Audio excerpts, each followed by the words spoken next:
감사합니다. 저희들 귀한 말씀을 주셨습니다. 예배 가운데서 하나님께서 말씀과 성령으로 충만해지는 이 예배의 시간이 될 수 있도록 인도하여 주시기 원합니다.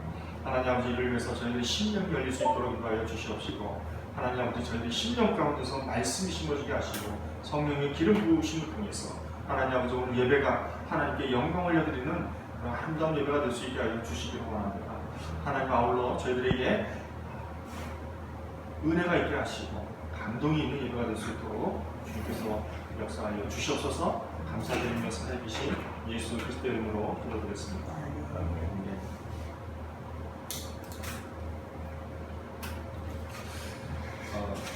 미국 센트럴 시스코 대학교에 모니 박사가 있습니다. 이 모니 박사가 조사 3명에게 이런 부탁을 했다고 합니다. 여러분은 교육청에서 추천을 받은 우수한 교수입니다. 우수한 교사입니다. 우수한 학생들을 여러분께 맡길 테니까 1년 동안 성적을 좀 올려주십시오 라는 이런 부탁을 받았다고 합니다. 이 부탁을 받은 교사들은 무척 자랑스러움을 가졌다고 합니다. 또 학생들이 90명의 학생이 우수 학생으로 선발된 것에 대해서도 학생들 역시 자긍심을 가졌다고 합니다. 그렇게 1년을 지나다 보니까 선발된 학생들이 다른 반 학생들보다 무려 30%나 성적이 올랐다고 합니다. 그런데 재밌는 것은 뭐냐면, 실험이 끝난 뒤에 교사와 학생 모두 무작위로 선정이 됐다는 사실을 뒤늦게 밝혀진 거예요. 이 말이 무슨 말이에요? 결국 우수한 학생, 우수한 교수, 그런 신임과 기대, 또 성적을 올릴 수 있다는 긍정적 태도가 믿음을 갖게 됐고, 그 믿음을 토대로 해서 기대된대로 이루어졌다는 것이죠. 이 말이 저희들에게 주는 교훈이 있습니다. 그게 뭡니까? 마음의 태도란 인생을 지배할 마련이다 라는 저희들에게 그러한 교훈을 주고 있는 것이죠.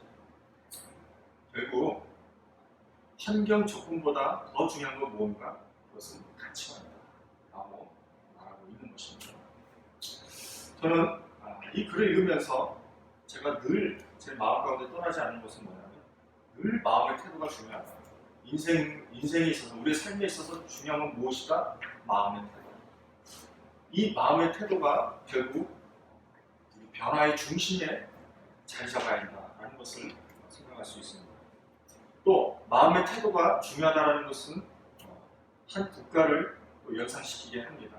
한 국가가 누구입니까? 이스라엘입니다. 이스라엘의 국민성을 저희들이 떠올릴 수가 있는 것이죠. 여러분들은 아실지 모르겠습니다. 이스라엘 국민성 하면은 무엇보다도 중요한 것은 후츠파라고 합니다. 제가 후츠파에 대한 내용을 SNS에 있어서 제가 소개하려고 합니다. 한번 들어보세요. 후츠파라는 말은 히브리어로 뻔뻔함, 당돌함, 도전적인 생각을 뜻하는 단어로서 이스라엘의 대표적인 국민성이라고 합니다. 이스라엘 사람들에게 후츠파 정신이 없다면 스스로 지킬 수 없었을 것이라고 생각할 만큼 이스라엘 사람들에게는 생존과 직결되는 정신적 자산이라고 합니다. 이 대표적인 후츠파 정신의 산물이 있죠. 그 사람이 누구인가? 테슬라의 앨런 머스크. 그 사람이 후츠파의 정신을 그대로 이어가는 사람이라고 합니다. 또 영화 아이언맨의 실존 인물로 앨런 머스크가 실존 인물이라고 합니다. 앨런 머스크는 상당히 엉뚱한 생각을 갖고 있어가지고 노년에 화성에서 살고 또 생을 마감하는 꿈을 꾸고 있다고 합니다. 일반적으로 생각하면 좀 어려운 부분이 있는 것이죠. 그가 지금 꿈을 이루기 위해서 여러 가지 노력들을 하고 있는데, 그것은 그 사람이 가지고 있는 정신, 그 정신이 무엇인가? 후츠파의 그 한 단면을 보여주는 것이라고 얘기할 수 있는 것이죠. 또 후츠파의 정신이 또 다른 것이 있습니다. 그것은 뭐냐면, 스승에게 배워도 100%를 받아들이면 안 된다라고 여기는 것이 바로 후츠파의 정신이라고 합니다. 그것은 하브루타를 통해서 탈무드를 배울 때 스승과 제자가 끊임없는 토론을 통해서 더욱더 현명한 답을 찾고자 하기 위함이라고 말할 수 있습니다. 제가 몇 가지 소개해 드릴 테니까 한번 들어보세요. 푸추파는 안 된다는 답에 불복하지 않는 것을 의미한다고 합니다. 처음에 no라는 대답을 받더라도 어떻게 하면 yes라는 대답을 얻을 수 있을까라고 고민한다는 것이죠. 또 푸추파는 무엇이든지 할 수 있다는 자신감을 갖고 있다고 합니다. 푸추파는 현재 주목받기 어려운 일을 하면서도 기꺼이 위험을 감수하고 미지의 세계에 뛰어드는 용기와 모든 것이 잘 되기를 기대하는 긍정적인 태도를 의미한다고 합니다. 또 다른 의미도 있습니다. 푸추파는 도전이라고 합니다. 왜냐하면 현재에 만족하지 않고 다시 미래를 향해서 도전하는 것이기 때문입니다. 국가와 세계를 바꿀 수 있는 좋은 아이디어가 있다고 한다면 과감히 도전을 해야 한다는 것, 이것이 바로 푸추파라는 것이죠. 푸추파는 또 대담성입니다. 능력이 못 미치는 일을 할 때 대담해지고 한계에 도전하고 기회를 잡기 위해서 긍정적인 마인드를 가져야 한다라고 하는 것이 바로 푸추파의 정신입니다. 여러분들 어떻게 생각하셨습니까?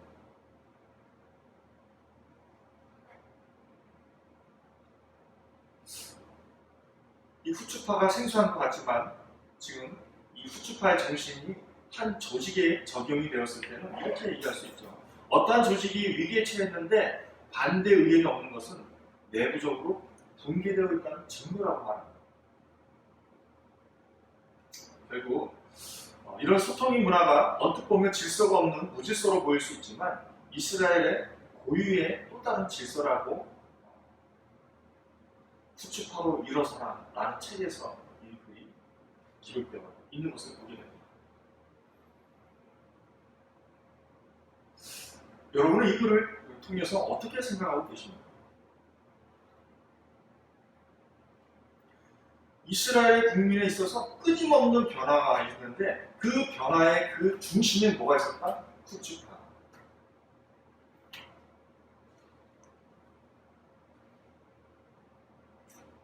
또 교육이라고 하는 것이 어떤 조건이나 환경에 의해서 이루어지는 것이 아니라 교육의 변화의 중심에는 뭐가 필요하다? 마음의 태도가 중요하다. 이것이 우리의 삶을, 우리의 인생을, 우리의 교육을, 우리의 집중력을 변화시키는 중심에 있다는 것입니다. 오늘 말씀 사도행전 5장 12절부터 16절 말씀을 통해서 저와 여러분들이 주는 말씀은 무엇일까요? 초대교회 공동체는 외적인 시련이 있었습니다. 그 외적 시련이 무엇입니까? 사내들이를 극복하는 것이었죠. 그런데 이제는 내적 시련인 아나니아와 삽비라의 문제를 직면하게 되면서 내적 순결을 유지하기 위해서 어떻게 합니까? 그들의 죽게 되죠. 그러면서 이 사건을 통해서 교회가 초대교회죠. 예루살렘 교회가 시작이 되었지만 여전히 이방인의 교회인 안디옥 교회가 세워지지 않았습니다. 결국에는 뭐예요? 정식으로 교회가 출발되기 이전에 내적인 순결을 유지하는 그런 공동체의 변화가 있었다는 것이죠. 점진적으로 공동체가 교회의 형태를 갖춰가게 되면서 공동체가 능력 있는 교회의 모습으로서 모이게 됩니다. 어디에서요? 솔로몬 주랑에. 솔로몬 주랑에 누가 모였습니까? 사도들과 믿는 자들이 모이게 되었습니다. 또 믿는 남녀의 수가 어떻게 됐어요? 많아졌어요. 심지어는 베드로의 이적이 나타납니다. 예루살렘과 예루살렘 주위에 있는 곳에서 많은 병자들과 악한 영들에 고통당한 사람들이 치유될 정도로 이적이 기록되어 있습니다. 그것이 바로 16절 말씀에 잘 나타나 있죠. 14절에서 16절 말씀에 나오고 있죠. 좀 더 본문에 깊이 있게 들어가 보도록 하겠습니다. 12절에 보면은 다 같이 12절 말씀 한번 보실까요? 사도들의 손을 통하여 민간의 표적과 기사가 많이 일어나며 믿는 사람과 다 마음이 같이하여 솔로몬 행각에 모이고, 솔로몬 행각은 어디예요? 솔로몬 주란. 솔로몬 주란에서 모이게 됐는데, 본문에서는 개역개정본에서 나오지 않지만 히브리어, 저기 헬라어 직역에 보면 뭐라고 되어 있냐면은 앞부분에 그 때라고 나오게 됩니다. 그 때가 무슨 때인가? 그것은 바로 11절 말씀이에요. 11절 말씀은 온 교회와 이 일을 듣는 사람들이 다 크게 두려워한다. 다 크게 두려워하는 그때에 무슨 일들이 일어나는가? 사도들을 통해서 많은 표징과 놀라운 이적들이 백성들 가운데서 나타나게 되었다는 것입니다. 믿는 자들이 왜 두려워했습니까? 아나니아 삽비라의 문제를 통해서 두려워했다는 것이죠. 그들이 이 소식을 듣고 두려워했다는 것입니다. 그 두려워할 때, 많은 사람들이 두려워할 때 사람들은 모였어요. 어디에서? 솔로몬 주랑에서. 솔로몬 주랑에 한 마음으로 모인 성도들이 함께 모여서 무엇을 했겠습니까? 기도하고 예배하고 하나님 말씀을 들었지 않았겠습니까? 이 모습을 보는 여론이 있었어요. 여론이 어떻게 해요? 두 가지로 나타납니다. 첫 번째로는 믿는 자들을 칭찬하는 것이고, 또 다른 특징은 뭐예요? 아무나 이 모임에 끼지 못하게 되는 거죠. 그것이 바로 12절 말씀이에요. 그러면 왜 아무나 이 모임에 끼지 못했을까요? 그것은 바로 아나니아와의 삽비라 사건을 통해서 두려움을 가졌기 때문입니다. 자신도 뭔가 공명심을 가지고 교회 활동을 하면 좋겠다라고 생각이 들었겠지만 아나니아와의 삽비라의 죽음을 통해서 자신도 그렇게 죽을 수 있다라는 두려움을 가지게 된 것이죠. 13절 말씀, 그 나머지는 감히 그들과 상종하는 사람이 없으나 백성이 친송하더라. 이것이 여론이었던 것이죠. 그런데 13절을 보면은 표준 세번역본으로 한번 봐주시겠습니까? 이렇게 되어 있습니다. 다 같이 한번 읽어봐 주시겠어요? 시작. 다른 사람들은 누구 하나? 다른 사람들이 누구예요? 믿지 않는 자들. 믿지 않는 자들은 함부로 이 모임에 끼지 못했습니다. 그것은 아까도 제가 말씀을 드렸지만 믿지 않는 자들은 교회에 모이게 되고 모임 가운데서 그 공동체 모임 가운데서 성공하고 공명심과 자만심으로 인해서 이 모임에 참석하기가 힘들었던 것이죠. 왜? 아나니아와 삽비라처럼 죽을까? 그러나 이와는 다른 믿는 자들은 어떻게 했다고요? 우리 믿는 자들의 모임을 칭찬하게 되었다는 것입니다. 두 번째로 믿는 자들이 늘어난 것과 베드로 사도의 놀라운 이적이 14절부터 16절 말씀에 나오게 됩니다. 14절 15절 말씀 함께 읽어보시겠습니다. 시작. 믿고 주께로 나오는 자가 더 많으니 남녀의 큰 무리더라. 심지어 병든 사람을 메고 거리에다가 침대와 요 위에 누이고 베드로가 지날 때에 혹 그의 그림자라도 누구에게 덮일까 바라고.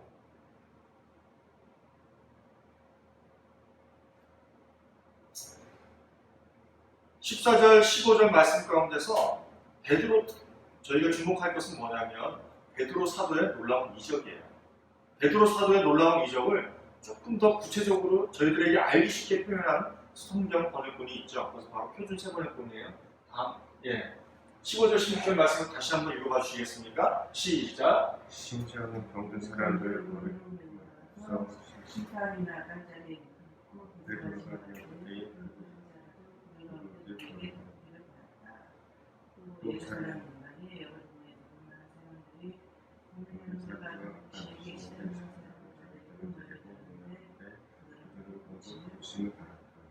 15절 16절 말씀을 보면은 거리에 이렇게 있었다는 거예요. 그 거리가 어떤 데로요? 저희가 이스라엘 가봐서 알겠지만 그 거리에 사람들이 깔자리에 눕혀놓고, 그죠? 베드로가 지나갈 때 그들 가운데서 누구에게 덮이기를 바랬다는 것이죠. 베드로 사도의 그 그림자를 통해서 이적이 나타나기를 기대했다는 것입니다. 또 16절 말씀을 보면은 이건 지역이 예루살렘이 아니라 예루살렘 인근 지역에까지 많은 사람들이 모여들었다는 것입니다. 그런데 중요한 것은 뭐다? 그들은 모두 고침을 받았다는 것입니다.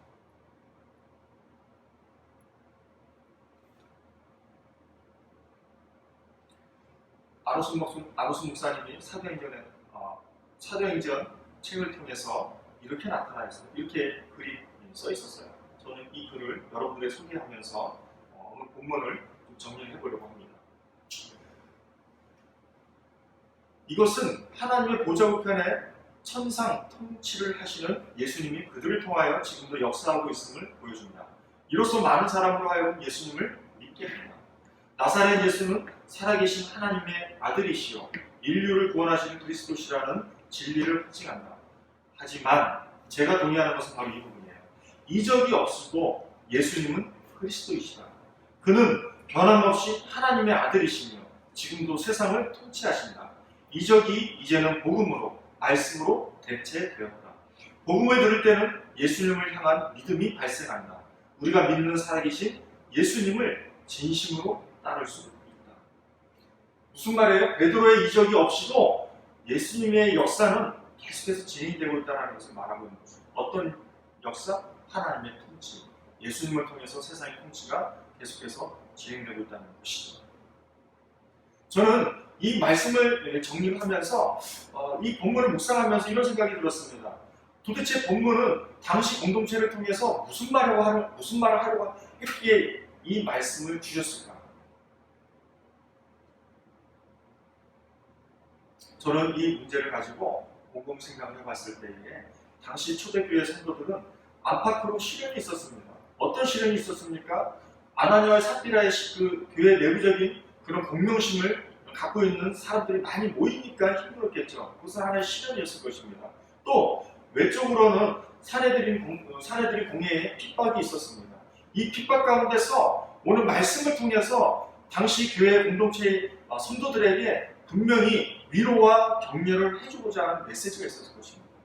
이 위로와 격려의 메시지가 사도 베드로를 통해서 이적이 있었지만 하나님께서 우리 가운데서 역사하시고 통치하신다라는 말씀을 통해서 당시 성도들에게 위로와 격려를 해주고 있는 말씀이라고 저는 제 마음 가운데 들었습니다. 그러면 당시 초대교회만 이 말씀이 적용이 되는 거예요.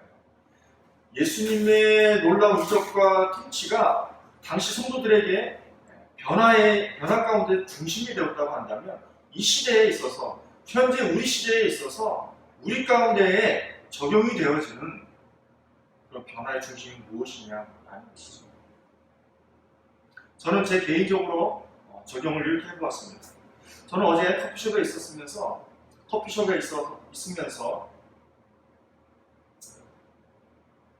커피숍 딱 들어갔는데 긴 테이블에 요 절반 부분을 4인 가족이 차지하고 있더라고요. 남은 공간을 제가 쓰기 위해서 제가 거기에 자리 잡고 커피를 가지고 자리에 앉았습니다. 그래서 저는 커피숍에서 이제 설교 준비를 하는 가운데서 자리에 준비하려고 이제 자리에 앉는 가운데서 차를 가지고 자리에 앉는 가운데서 제가 옆자리를 이렇게 보게 됐어요. 그때 이제 아빠분이죠. 아빠가 뭔가 열심히 공부를 하고 있었어요. 무슨 공부인지 모르겠는데 영어책을 펴놓고 열심히 공부하고 있었어요. 제가 그 모습을 보는 순간에 제 마음 가운데서 이런 마음이 들었어요.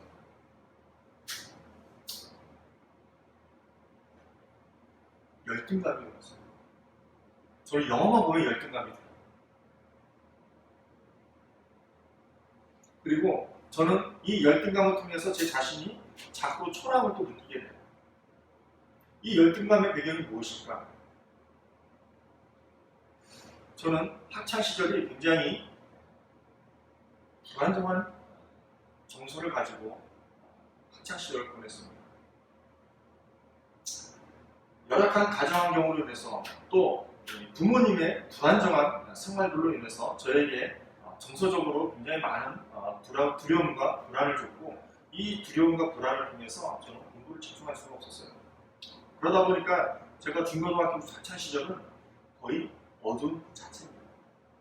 어두움인 그 자체인 상황에서 제가 중학교 시절 제가 잘 지낼 수 있었겠습니까? 굉장히 불우한 환경 가운데서 제가 어렵게 보냈겠죠.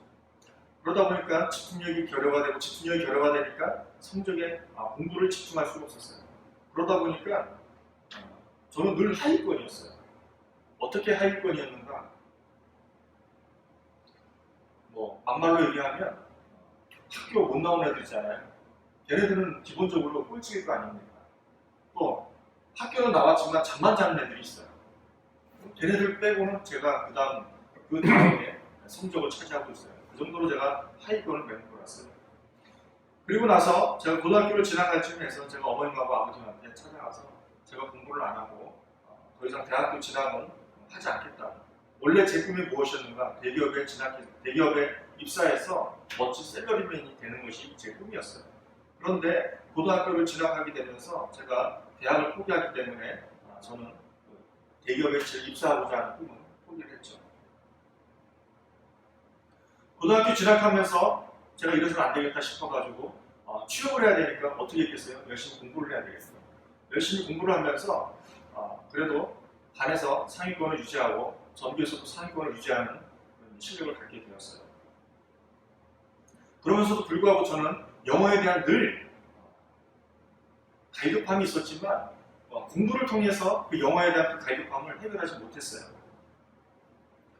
결국에는 이 영어에 대한 열등감이 제 발목을 붙잡게 되고 그 발목을 붙잡게 되니까 제가 어떻게 했냐면 영자신문을 구입을 해서 영자신문을 보고 굉장히 공부를 하려고 노력을 했어요. 왜요? 취업을 하기 위해서.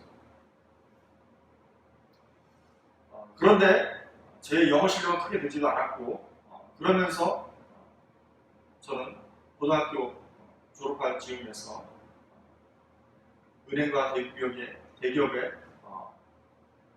도전하려고 실력 발휘 깎았지만 진학을 할 수가 없었습니다. 왜요? 당시 저는 집이 너무 가난해서 회수금 두 장 때문에 학교에 다니게 되었는데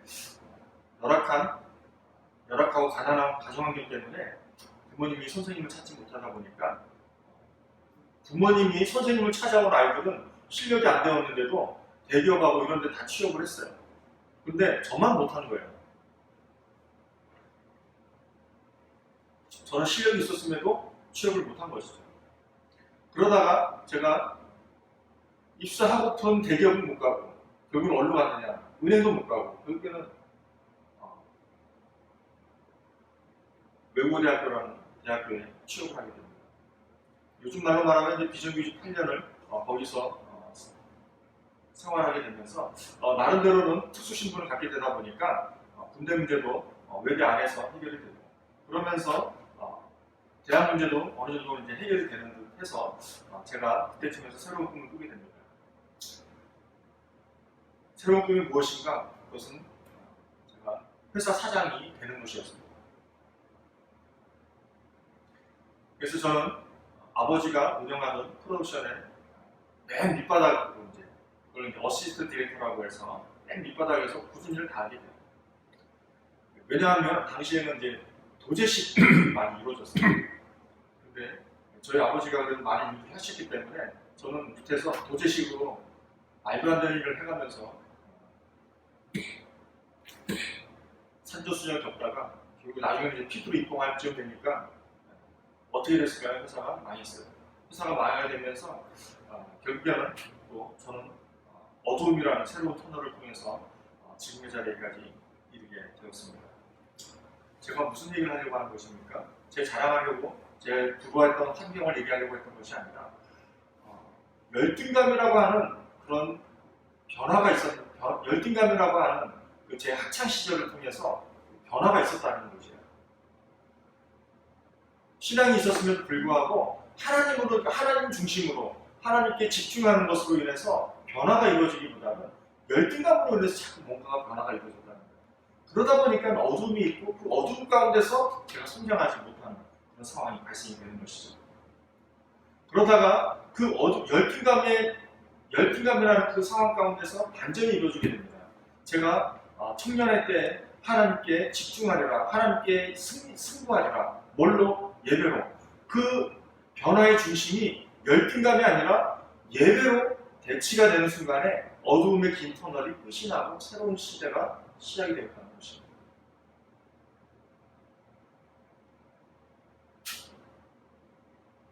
제가 예배에 목숨을 걸고 예배에 집중을 하게 되면서 제가 예배 가운데서 하나님을 만나게 되었어요. 예배 가운데 하나님을 만나면서 그 하나님이 어떤 하나님이었는가? 예수님이셨고 그 예수님은 죽으심과 부활을 통해서 제게 찾아오셨던 것이죠. 제가 그 예수님을 통해서 제 마음이 열등감이 치료가 되고 완벽하게 치료도 되었다고 말할 수는 없지만 어쨌든 그런 부분들에 대해서 많이 개선이 되고 또 제 심령이 하나님께서 많이 만져주셔서 지금의 자리까지 오게 된 것입니다. 사랑하는 동역자 여러분, 제 개인은 열등감에서 예배로 변화의 중심이 바뀌어졌습니다. 그렇다고 한다면 사역자인 저와 여러분 가운데서 변화가 이루어져야 되는데 변화가 이루어져야 되는 변화의 중심은 무엇인가? 제가 고민하다가 제가 2012년 사랑의 교회 영성 수련회 때 이찬수 목사님께서 설교를 하신 부분이 있습니다. 제가 이 말씀을 통해서 저와 여러분들이 사역자로서의 어떤 변화되어져야 되는데 그 변화되어져야 되는 그 중심이 무엇인가를 오늘 이 설교를 통해서 잘 알 수 있을 것이라고 저는 기대합니다. 다 같이 한번 이 영상을 한번 보시겠습니다.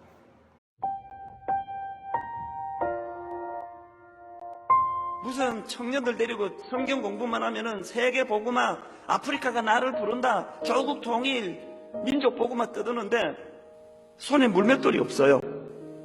있습니까? 우리 젊은 목사님들, 또 우리 전도사님들 손에 물맷돌이 있습니까? 이 물맷돌은요 40일 금식기도에서 얻어낸 게 아닙니다. 내 삶터에서 보잘것없는 양식지는 일이지만 이거 하다가 죽을 사람처럼 여기에 온 마음을 쏟을 때 나온 부산물이 물맷돌입니다. 물맷돌 있습니까? 물맷돌도 없으면서 자꾸 골리앗 이긴다고 그러니까 허풍쟁이들밖에 되느냐고. 우리처럼 뻥이 센 사람이 있습니까? 이렇게 뻥이 센 사람들이 모였는데 한국교회는 왜 이 꼴입니까? 왜 절의 교회를 팔아야 되는 비극이 왜 일어납니까? 옥하는 목사님의 어느 부분이 그리운지 아십니까? 화요일 교역자 회의할 때 지금 생각해도 등골이 오싹해요.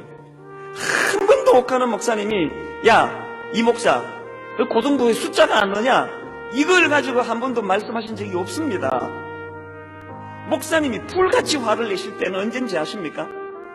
어느 교구 목사 그 성도가 지금 어려운 일을 당해서 눈물을 흘리고 있는데 그 사실을 모르고 있으면 그날 우리 반 죽습니다. 다 죽어요. 그날 목사님은 좀 다혈질이 있으셨기 때문에 나가라는 거예요. 왜 니 같은 게 이 교회에 와가지고 성도들 괴롭히느냐는 거예요. 나가라고. 이 교회 왜 사랑의 교회에 와가지고 성도들을 괴롭히느냐고. 당신이 목사야? 성도가 아파서 신음소리를 내는데 그것도 모르고 있는 당신이 목사냐고. 지금도 소리가 들려요. 지금. 화요일날 기도에 인도하시다가 막 우시는 거예요. 막 우시는 거예요. 왜 우시는지 아세요? 하나님은 어느 권사가 제가 암이랍니다. 암으로 신음하는데 이 종이 무능해서 아무것도 해줄 수 없어서 하나님 마음이 힘듭니다. 그러시면서 우시는 거예요. 옥 목사님이 언제 대형교회 대형교회 하자고 그러신 적 있는지 아십니까? 지금 있는 성도도 관리도 안 하고 방치해 놓으면서 뭐하러 자꾸 배가 그러고 있느냐고요. 두당 얼마씩 팔려고 그러십니까? 다해서요 조국 통일, 민족 부흥, 타도 골리앗 그렇게 떠들고 있지 않았습니다. 그냥 양 지키는 일, 사람이 보거나 말거나 양 지키는 일이 내게 맡겨진 일이면 이거 하다가 죽을 사람처럼 그게 나라를 구하더라고요. 사랑하는 독자 여러분, 말씀 듣고 어떤 생각이 드셨습니까? 저희 교회의 성도가 안 한다고, 성도가 없다고 걱정되지 염려하시기보다 우리 마음에 착한 성도가 왔을 때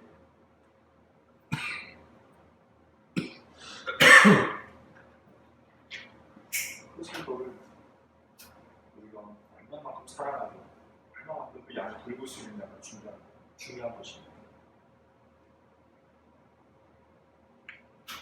하나님이 저와 여러분 때 되면 성도 보내주십니다.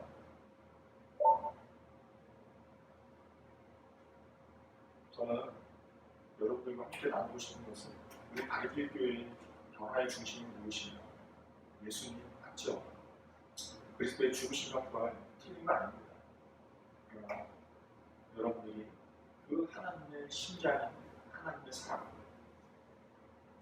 그 사랑이 여러분들의 사랑이 되어야 되고 또 여러분들의 사랑이 흘러넘쳐서 성도님들에게 전해져야 되는 것입니다.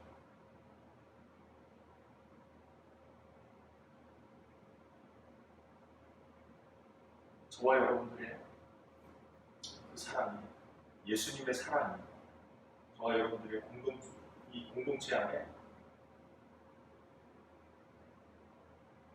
교회의 시작이면서도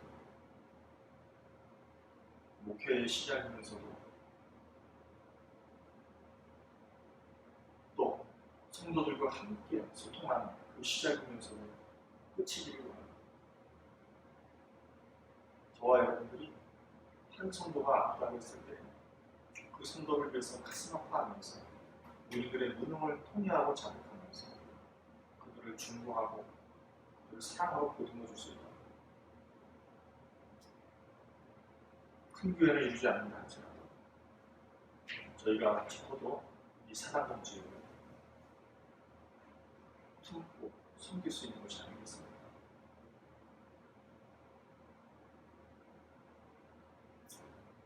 저와 여러분들은 그러한 교회가 됐습니다. 그러한 교회를 예수님의 그 몸이 그 사랑이잖아요.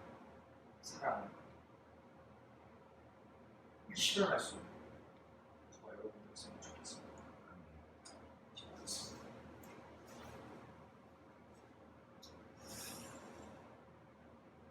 우리 시간 한 가지만 기도했으면 좋겠습니다.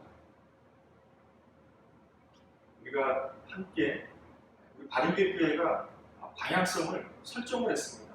그것은 어떤 방향성이니까 3년 내 사단원 지역교회로서 자리매김해달라고 우리가 기도하고 있습니다. 이것이 우리의 바리길 교회의 3년 안에 나아갈 방향성입니다. 근데 자리매김하려면 무엇으로 자리매김해야 되는가? 예수님의 사랑으로 자리매김해야 됩니다. 예수님의 사랑이 저와 여러분을 통해서 드러났을 때에 그 사랑을 자꾸 몸소 실천했을 때에 그 사랑이 자리매김이 되어져요. 그래서 많은 사단동 지역의 사람들이 저희를 봤을 때에 적어도 그 가운데서는 믿는 자들이 우리를 칭송했으면 좋겠습니다.